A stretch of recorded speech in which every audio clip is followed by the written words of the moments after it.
সংবাদ যারা বহন করে তাদেরকে আমরা সাংবাদিক বলি। এ অর্থে নবীজি সাংবাদিক ছিলেন। আমরা যাকে আদর্শ নেতা হিসাবে মানি, মুহাম্মদুর রাসূলুল্লাহ সাল্লাল্লাহু আলাইহি ওয়াসাল্লাম, তাকে আল্লাহ যে নাম দিয়ে দুনিয়ায় পাঠিয়েছিলেন তার নাম নবী।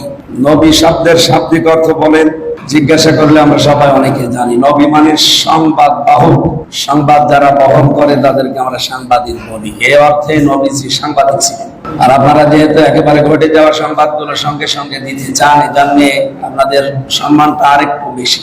আনিন না বাইল আযীম, কোরআনে কারিমে আছে, আল্লাহ বলেন, হে নবী আপনি ওই মহান সংবাদের কথা মানুষকে জানান। এখানে নাবাইল আযীম মানে ব্রেকিং নিউজ।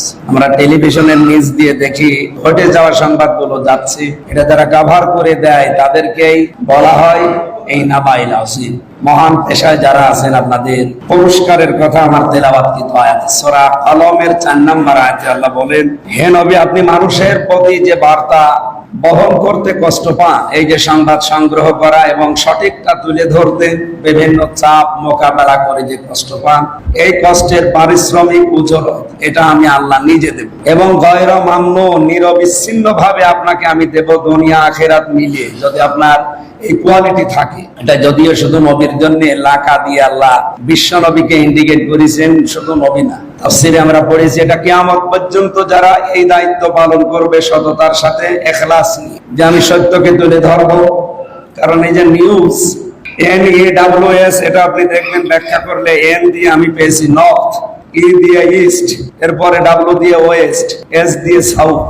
আপনি তাম পৃথিবীর চারিদিকে তাকিয়ে দেখেন, এর ভেতরে আর কিছু বাকি নেই, সবগুলো এর ভেতরে এসে গেছে। সুতরাং আপনাদের সারা পৃথিবীর সব সংবাদকে একত্রিত করার জন্য বিশ্ব নবীকে যেহেতু আল্লাহ দুনিয়ায় নবী করে পাঠিয়েছিলেন, সাংবাদিক করে পাঠিয়েছিলেন, সে মহান পেশা যারা গ্রহণ করেছে, আল্লাহ আপনাদের জন্য লা আজরান গায়রা মামনুন, অবশ্যই নিরবিচ্ছিন্ন পুরস্কারের ব্যবস্থা করবেন। আমাকে যেহেতু